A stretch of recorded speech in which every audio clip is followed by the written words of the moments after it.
Breaking news చూస్తున్నాం. మంత్రి పొంగులేటి శ్రీనివాస్ కొడుకు పొంగులేటి హర్షకు సంబంధించిన కేసుకి సంబంధించిన డీటెయిల్స్ కొన్ని బయటకు వస్తున్నాయి.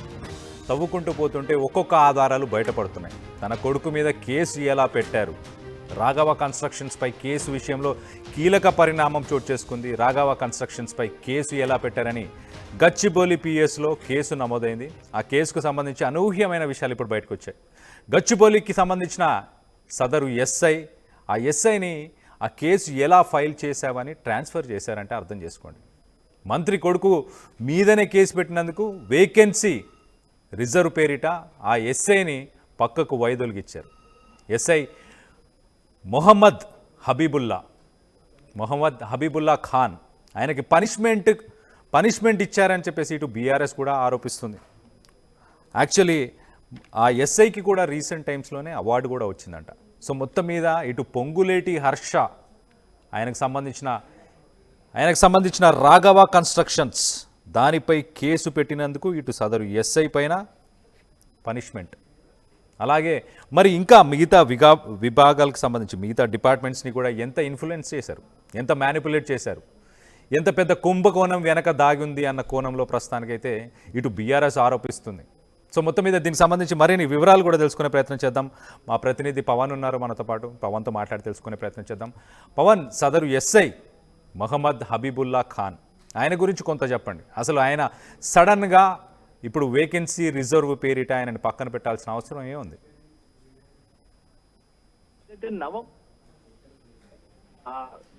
వట్టినాగులపల్లి సర్వే నెంబర్ 245లో ఉన్న ల్యాండ్ లోకి సర్వే నెంబర్ 259లో ఉన్న రాఘవ కన్స్ట్రక్షన్ సంబంధించిన మనుషులు అక్రమంగా మా మీదకి 70 మంది బాక్సులతో మా మీదకి వచ్చి బుల్డోజర్తో వచ్చి మా ల్యాండ్ మొత్తం కూడా కబ్జాకి యత్నించారంటూ కూడా పల్లవిష అనే మహిళ గచ్చిబౌలి పోలీస్ స్టేషన్ లో కంప్లైంట్ ఇవ్వడం జరిగింది. ఆ కంప్లైంట్ ఆధారంగా పోలీసులు కేసు నమోదు చేసుకుని దర్యాప్తు చేస్తా ఉన్నారు. ఇదే విధంగా రాఘవ కన్స్ట్రక్షన్ సంబంధించిన ఓనర్ ఎవరైతే ఉన్నారో హర్షారెడ్డి, అతనిపై పోలీసులు కేసు నమోదు చేయడం జరిగింది. ఈ మనుషులు మీకు సంబంధించిన వాళ్ళే లోపలికి వచ్చి ఈ ల్యాండ్ కబ్జాకి యత్నించారంటూ కూడా ఆ కేసు పెట్టడం జరిగింది. ఇటీవల ఈ కేసు నడుస్తా ఉన్న నేపథ్యం మంత్రి పొంగులేటి శ్రీనివాసరావు కూడా మాట్లాడుతూ ఈ న్యూస్ అంతా కూడా ఆర్టికల్స్ లో కానీ, న్యూస్ లో కానీ, ఛానల్స్ లో రావడంతో మంత్రి పొంగులేటి శ్రీనివాస్ గారు మాట్లాడుతూ తప్పు చేసిన నా కొడుకైనా సరే వదిలిపెట్టిన, చట్టం దృష్టిలో ఎవరైనా ఒకటే అని మాట్లాడిన ఆయన ఇప్పుడు ఆ కేసుని ఎవరైతే లీడ్ చేస్తా ఉన్నారో ఆ పోలీసుని ఇప్పుడు ట్రాన్స్ఫర్ చేయడం జరుగుతా ఉంది. దీనిపై పెద్ద ఎత్తున చర్చ నడుస్తా ఉంది. మంత్రి పొంగులేటి శ్రీనివాసరెడ్డి కొడుకు మీద కేసు పెట్టినందుకు గచ్చిబౌలి ఎస్ఐకు పనిష్మెంట్ ట్రాన్స్ఫర్ అయితే ఇవ్వడం జరుగుతా ఉంది. ఇటీవలే ఆయన శిఖా గోయల్ నుండి లా అండ్ ఆర్డర్ విభాగంలో సురక్షిత్ హైదరాబాద్ అవార్డును కూడా అందుకున్న ఈ గచ్చిబౌలి ఎస్ఐ మొహమ్మద్ హబీబుల్లా ఖాన్ అందుకోవడం జరిగింది. ఆయన సర్వీస్ కు మెచ్చి అవార్డు కూడా ఇవ్వడం జరిగింది. మంత్రి కొడుకు మీదే కేసు పెట్టినందుకు ఆ వేకెన్సీ రిజర్వ్ పేరిట ఎస్ఐ మొహమ్మద్ హబీబుల్లా ఖాన్ కు పనిష్మెంట్ ఇచ్చిందంటూ కూడా పెద్ద ఎత్తున దుమారం లేస్తా ఉంది. ప్రతి ఈ కేసు మాత్రం పురోగతి ముందుకు సాగడం లేదు. కేసు ఎవరైతే ఇందులో ఇన్వాల్వ్ అయినారో వారందరూ కూడా చట్టం దృష్టిలో ఒకరే అంటూ చెప్పుకొచ్చిన నేపథ్యంలో ఈ కేసుని ముందుకు సాగకుండా ఆపే ప్రయత్నం అయితే చేసినట్టుగా పెద్ద ఎత్తున బీఆర్ఎస్ నేతల నుంచి కూడా పెద్ద ఎత్తున హర్షం వ్యక్తం చేస్తా ఉన్నారు, మాట్లాడుతా ఉన్నారు. ఒక పక్క తప్పు చేసి నా కొడుకైనా వదిలిపెట్టనని చెప్పిన మంత్రి పొంగులేటి శ్రీనివాస్ గారు చెప్పిన నేపథ్యంలో మరి ఇప్పుడు ఈ ఎస్ఐ ఎందుకు ట్రాన్స్ఫర్ చేశారంటూ కూడా పెద్ద ఎత్తున దుమారం లేస్తా ఉంది. కేసు ఏదైతే పల్లవిష అనే మహిళ కేసు పెట్టడం జరిగింది. ఈ land 245 survey number Priyanka Shah వాళ్ళ బంధువుల పేరు మీద ఉండడం జరిగింది. ఈ ల్యాండ్ సుమారుగా 5 భాగాలుగా ఉండడం జరిగింది. ఈ అక్రమంగా మా ల్యాండ్ లోకి వచ్చారు, మా దాన్ని కబ్జా చేశారంటూ కూడా కంప్లైంట్ చేసిన నేపథ్యంలో దీనిపై యాక్షన్ తీసుకుంటున్న ఎస్ఐ పైన ఇప్పుడు ఈ వేటు పడడం జరిగింది, ట్రాన్స్ఫర్ విధించడం జరిగింది.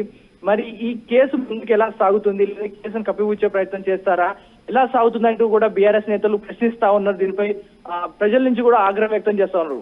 ఎందుకంటే సిటీ మధ్యలో నియోపోలిస్ సర్కిల్ దగ్గర ఉన్న ల్యాండ్ నే కబ్జాకి యత్నిస్తా ఉన్నారు. యథేచ్ఛగా రౌడీలను తీసుకెళ్లి బుల్డోజర్ తీసుకెళ్లి యథేచ్ఛగా కబ్జాకి యత్నిస్తా ఉన్నారు. మరి సామాన్య ప్రజలు ఏం కావాలి, వారి ల్యాండ్ ఏమైపోవాలి అని పెద్ద ఎత్తున ప్రజలు కూడా ఆగ్రహం వ్యక్తం చేస్తున్నారు. మరి కేసుపై పురోగతి సాగించాలంటూ కూడా పోలీసులపై ఒత్తిడి పెరిగిన నేపథ్యంలో ఈ కేసు సాల్వ్ చేయడం కోసం హర్షరెడ్డిపై కేసు పెట్టడం జరిగింది. ఈ కేసు పెట్టిన నేపథ్యంలో మా హర్షరెడ్డిపై కొడుకుపైయే కేసు పెడతా అంటూ కూడా కొంచెం వారి కాంగ్రెస్ నేతలపై నుంచి కూడా కొంచెం నేతల నుంచి ఆగ్రహం వ్యక్తం చేస్తా ఉన్నారు. మరి కేసు ఎందుకు పురోగతి సాగించలేకపోతా ఉన్నారు? తప్పు చేసింది కొడుకైనా వదిలిపెట్టనని చెప్పిన వాళ్ళు ఇప్పుడు ఆ కేసు పెట్టి దాన్ని దర్యాప్తు చేసిన వారిని ట్రాన్స్ఫర్ చేస్తా ఉన్నారంటే మరి దీనిపై న్యాయస్థానం ఏం చేస్తా ఉంది, దీనిపై యాక్షన్ తీసుకోవాలంటే కూడా పెద్ద ఎత్తున ప్రజల నుంచి క్వశ్చన్స్ రేజ్ అవుతా ఉన్నాయి. వారి పార్టీ నేతలు కానీ సైలెంట్ గా ఉన్నారు. బీఆర్ఎస్ నేతల నుంచి అయితే పెద్ద ఎత్తున ఆగ్రహం వ్యక్తం చేస్తా ఉన్నారు. కళ్యాణ్.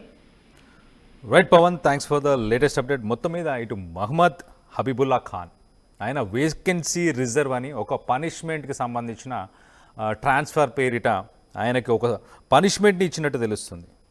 ఒక అవార్డు విన్నింగ్ ఇటు మహమ్మద్ హబీబుల్లా ఖాన్ సదరు ఎస్ఐ ఒక అవార్డు విన్నింగ్ పర్ఫార్మెన్స్ చేశాడు. రీసెంట్ టైమ్స్లోనే ఆయనకు ఒక అవార్డు కూడా వచ్చింది. అలాంటి అవార్డు వచ్చిన పర్సన్ని సడన్గా ఇలా చేయాల్సిన అవసరం ఏముంది?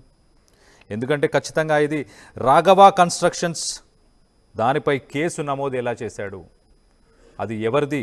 రాఘవ కన్స్ట్రక్షన్స్ సదరు మినిస్టర్, రెవెన్యూ మినిస్టర్, మంత్రి పొంగులేటి శ్రీనివాస్ కొడుకుది. దాని గురించి తెలుసుకొని చేశాడా, తెలుసుకోకుండా చేశాడా? మొత్తానికైతే కావాలనే ఇప్పుడు మహమ్మద్ హబీబుల్లా ఖాన్ని పనిష్మెంట్ కింద ఆయనకి పక్కకి వైదొలిగిచ్చే ప్రయత్నం చేశారని చెప్పేసి బీఆర్ఎస్ నాయకులు అలాగే ప్రతిపక్షాలు అయితే ఇప్పుడు ప్రస్తుతానికైతే ఆరోపిస్తున్నాయి. సదరు మంత్రి పొంగులేటి శ్రీనివాస్ గతంలో ఈ కేసుకు సంబంధించి ఎవరున్నా కూడా వారికి ఖచ్చితంగా శిక్ష వేసే ప్రయత్నమే చేస్తాము, శిక్ష వేస్తాను అని చెప్పి మాట ఇచ్చిన మంత్రి మరి తన కొడుకుపై కేసు రిజిస్టర్ అయిన ఎస్ఐనే వైదొలిగిచ్చాడంటే ఒకసారి ఆలోచించాలి. ఖచ్చితంగా మరి సామాన్య ప్రజలకి కూడా న్యాయం జరగబోతుందా, జరిగే అవకాశం ఉందా? ఇలాంటి విషయాలు జరిగినప్పుడు ఒక్కసారి మనం ఆ లొకేషన్కి సంబంధించిన ఆ విజువల్ కూడా మనం చూడొచ్చు. Survey number 245 Neopolis. ఇప్పుడు ప్రస్తుతం హైదరాబాద్లో హయ్యెస్ట్ వాల్యుయేషన్ అని చెప్పుకోవచ్చు. ఆ పరిసర ప్రాంతాల్లో ఒక ఎకరా మినిమం గవర్నమెంట్ అమ్మిన రేటు 170 కోట్లు, 175 కోట్లు ఆ రకంగా ఉంది. ఇది ప్రస్తుతానికి ఈ 245 సర్వే నంబర్ది మాత్రం ఇటు ఔటర్ రింగ్ రోడ్కి ఆనుకొని పక్కనున్న సర్వీస్ రోడ్కి ఆనుకొనే ఉంది. ఒక రకంగా చాలా ప్రైమ్ లొకేషన్ అని చెప్పొచ్చు.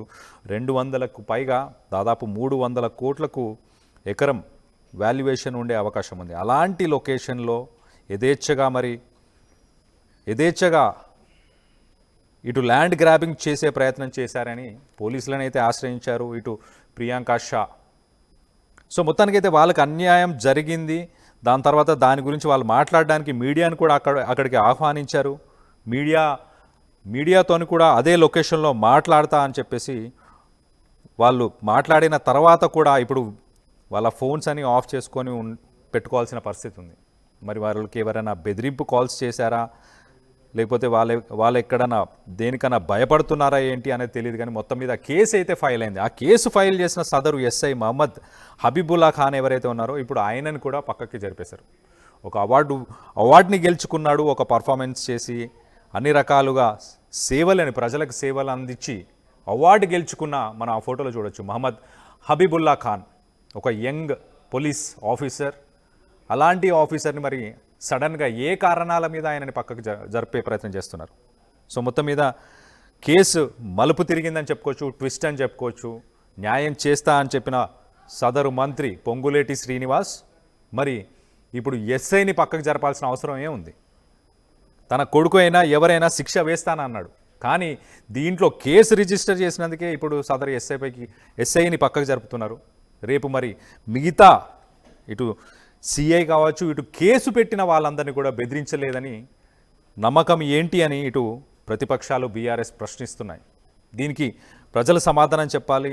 ఒక నామినేటెడ్ పోస్ట్ కాదు, ఒక ఎలక్టెడ్ పోస్ట్లో ఉండి అందులో బాధ్యతారహితమైన రెవెన్యూ డిపార్ట్మెంట్, అన్నిటికంటే టాప్ మోస్ట్ డిపార్ట్మెంట్స్లో ఒక డిపార్ట్మెంట్ అని చెప్పుకోవచ్చు. అలాంటి డిపార్ట్మెంట్కి మినిస్టర్గా వర్క్ చేస్తున్న తన కొడుకు చేస్తున్న ఆగడాలపై మరి ఆయన స్పందించబోతున్నారా లేదా? బీఆర్ఎస్ చేస్తున్న ఆరోపణలో నిజం ఉందా లేదా అన్న దానిపై మీ అభిప్రాయాలు ఏంటి అనేది కింద కామెంట్ రూపంలో తెలియపరచండి. దానికి సంబంధించిన ఆ ఎఫ్ఐఆర్కి సంబంధించిన డాక్యుమెంట్స్ మనం చూడొచ్చు. అక్కడ వాల్యుయేషన్ మినిమం టు మినిమం ఒక 300 నుంచి 300+ crores ఉండే అవకాశం ఉంది. ఔటర్ రింగ్ రోడ్కి ఆనుకొని ఉన్న ప్లాట్ అని చెప్పుకోవచ్చు. ఒక రకంగా outer ring road service road అక్కడ నుంచి స్టార్ట్ అవుతుంది. అక్కడ ఒక ఫ్లైఓవర్ కూడా రీసెంట్ టైమ్స్లో పడింది. ఇటు మూవీ టవర్స్ని కనెక్ట్ చేసే ఆ సర్వీస్ రోడ్, మూవీ టవర్స్ని కనెక్ట్ చేసే ఆ ఔటర్ రింగ్ రోడ్కి సంబంధించిన ఎగ్జిట్ రోడ్ మనం చూడొచ్చు. ప్రత్యేక టోల్ గేట్, ఒక సపరేట్ టోల్ గేట్ని కూడా అక్కడే పెట్టారు. వాళ్ళ ప్రాజెక్ట్ దానికి ఆనుకొని సర్వే నెంబర్ 245కి ఆనుకొనే ఈ ప్రాజెక్ట్ కూడా ఈ రాఘవ కన్స్ట్రక్షన్స్కి సంబంధించిన ఒక ప్రాజెక్ట్ జరుగుతుంది. మొత్తానికైతే మరి ఎంక్రోచ్మెంటా, ల్యాండ్ గ్రాబింగా, గుండాయిజమా రౌడీజమా అన్న కోణంలో ప్రస్తుతానికి అయితే బీఆర్ఎస్ అయితే ఆరోపిస్తుంది. సో దీనికి సంబంధించి మీరేమనుకుంటున్నారు? మీ అభిప్రాయాలను కింద కామెంట్ పోల్లో తెలియపరచండి.